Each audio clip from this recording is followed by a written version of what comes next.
In this video today, I'm going to be asking AI to roast my best photographs. Let's get it started with one of my favorite photos. This was taken a couple of years ago in northern Saudi Arabia, and it's not just one of my favorite photos, it was actually awarded in the top 10 of the Epson Panorama Awards a couple of years ago. I've got ChatGPT open here, so I'm going to upload this photo, and I'm going to tell it to please roast my photograph. I give you permission to be mean. And hopefully I don't regret that. All right, let's get into it. First of all, this photo looks like it belongs on the front of a travel brochure for the middle of nowhere. So far so good. That's some pretty valid critique. I like the middle of nowhere. I mean, it's basically an endless expanse of rocks and sand.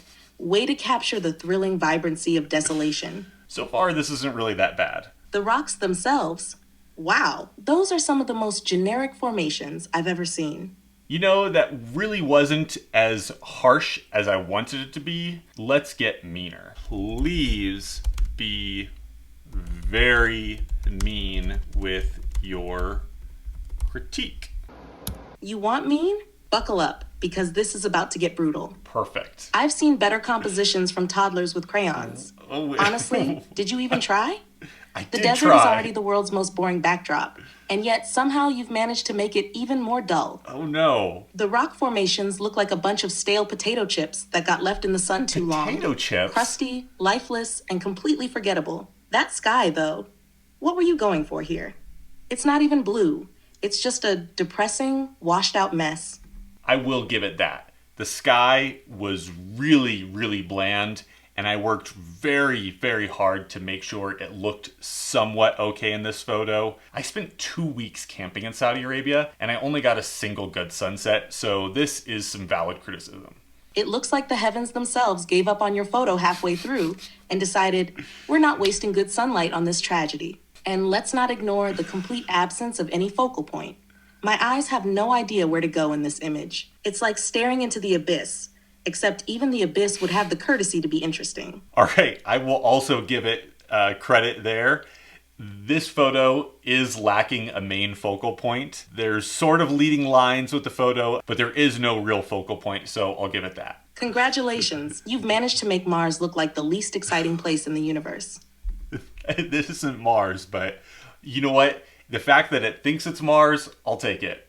In summary, this isn't a photograph. It's a cry for help from someone who thinks rocks and sand are enough to create art. Please, for the sake of humanity, put the camera down. All right. I kind of liked that. There were some valid points of criticism in there, so I'm excited to see how it does on my other photos. This is a photo I'm actually really proud of.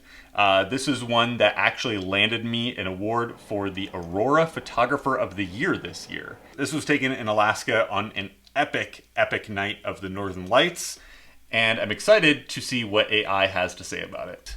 This photo won me an award, but I want you to critique and roast it. Tell me everything wrong with this photo.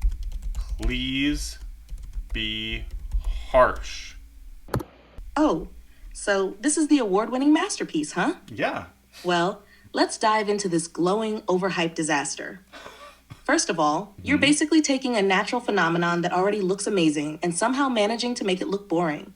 You didn't create anything special. The sky did all the work, and you're just here riding its coattails. I will admit that a lot of Aurora photographs are riding on the coattails, but I do feel like I put a lot of effort into getting the composition of this one. It's like turning in a group project where the sky did all the heavy lifting while you sat back, snapped a photo, and called it art. It's like the Aurora is screaming, "Look at me," because nothing else in this picture is worth looking at. The composition is just a mess. Did you strategically place that sad, lonely tree in the foreground? I did. It's like the Charlie Brown Christmas tree of nature. The rest of the vegetation looks like you just forgot to edit them out. Why did you even leave those awkward twigs in there? That's a really good point. I actually did edit some twigs out of the foreground. This little shrubbiness going on down there at the bottom, I knew it was too much. I feel like it could have been done better. It probably would have been a stronger composition to just cut them out completely. This one, I'll say AI is right. The mountain? It's just sitting there, blending into the background like it's embarrassed to be part of this oversaturated mess. Oh no. And don't get me started on the snow. It looks like you photoshopped in a sea of mashed potatoes. It's flat, lifeless, and adds nothing but dead weight to an already mediocre photo. Mediocre. If you won an award for this, I'm seriously questioning the standards of the competition. Oh no. Maybe they were just impressed by the fact you managed to not completely ruin the Aurora Borealis. But don't get too proud. Nature did all the heavy lifting here. Oh my god, that one hurts. I tried really, really hard on this, and I was so proud when I took it. That was harsh. Let's see, though, how it critiques my Instagram feed. Please roast my Instagram feed. You can be as mean as possible. Oh, your Instagram feed, huh? Yep. Let's take a stroll through this collection of nature cliches. Cliches. It's like a never-ending montage of, hey, look at this desert rock. Isn't it amazing? Spoiler alert, it's not. You've somehow managed to make some of the most dramatic landscapes on Earth look like something out of a dull stock photo collection. Stock photos. Let's break it down. Starting strong, with a bunch of spiky leaves taking up half the frame. Did you just stumble across a random plant and go, yep, this is Instagram worthy? I did. Next up, we have some rock formation that looks like a giant mushroom had an identity crisis. I bet you think this is unique. It's about as unique as every other cool rock you've posted. And I post a lot of rocks. So I guess in the grand scheme of things, it's not unique, but I thought it was a really cool looking mushroom hoodoo. And that lightning photo? You're not fooling anyone. Lightning is dramatic all by itself, yet somehow your shot still feels lifeless. Bravo. A river winding through a canyon. How original. And the next photo with layers of colorful rock? I swear I've seen this a million times on Google Images. You might as well put Scenic Arizona as the caption. It's actually Scenic Utah because this was taken at Bryce Canyon. Checkmate, ChatGPT. Oh look, a slot canyon with a beam of light shining through. Congratulations, you found one of the most over-photographed locations in the world and managed to contribute to the never-ending pile of look-alike photos. That's not one of the most over-photographed locations in the world. I'm going to stop right here and I'm going to do a little bit of self-promotion. That's not Antelope Canyon. That's actually a different slot canyon. And if you want to see something that's just as beautiful as Antelope Canyon, but without the crowds, go ahead and visit my website, Warner Wilderness Photography, because I'm leading a workshop there next spring. This is for serious hikers only, though. It's a big outing. Let's continue on with the roast. Next, we've got some cactus trying to photobomb a mountain. Spoiler, they're not helping. Then there's a twisted dead tree that looks like it's had enough of your uninspired shots and is desperately trying to escape the frame. Is this a metaphor for your creativity? Did it imply that my photos killed this tree? A selfie with some locals? I don't know, man. It just screams, look at me, I'm cultured now. Like, honestly, I was a little bit hesitant to post this one. I do think there are some cliches with white people going to the continent of Africa, taking photos of the villagers, and then posting about it like they're so cool. Secretly, though, I did really like this photo. In summary, your feed is a greatest hits collection of every landscape photography trope in the book. It's like you Googled cool nature spots and just systematically worked through the list. There's no variety, no real emotion, just the same old tired shots of desert rocks, lightning, and dead trees. Your feed is basically the visual equivalent of elevator music. Elevator music? I try so hard to take photos from non-iconic locations, so this hurts. This next photo is one that's really close to my heart.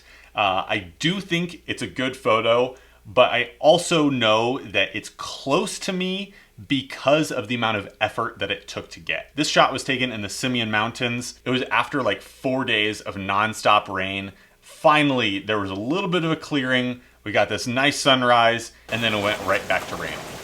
This is one of my favorite photos that I've taken. Please roast it. Be mean.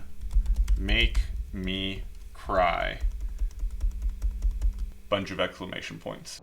Oh, so this is your favorite?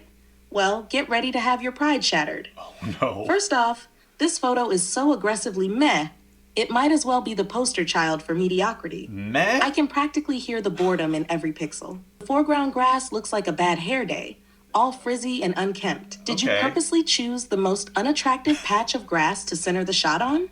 It was the It's only like the patch of landscape grass. is trying to reach out with a weak handshake, begging you to pay attention. And those mountains in the distance? Just a big, blurry Oh, pile of no. meh that stretches into infinity. It's not blurry, it's haze, it's atmosphere. And then there's the composition. Oh, wait, what composition? It looks like you just set the camera on the ground and hoped for the best. I tried so hard with this composition. This is like a 14 shot vertical panorama taken at 14 millimeters. It was so difficult to stitch it together and to get it looking good and not really warped and weird. I spent so much time on this photo. There's no leading lines, no focal point, no reason for my eyes to stay here longer than a second. It's like a visual tumbleweed. There, then gone, forgotten, just as quickly. A visual tumbleweed?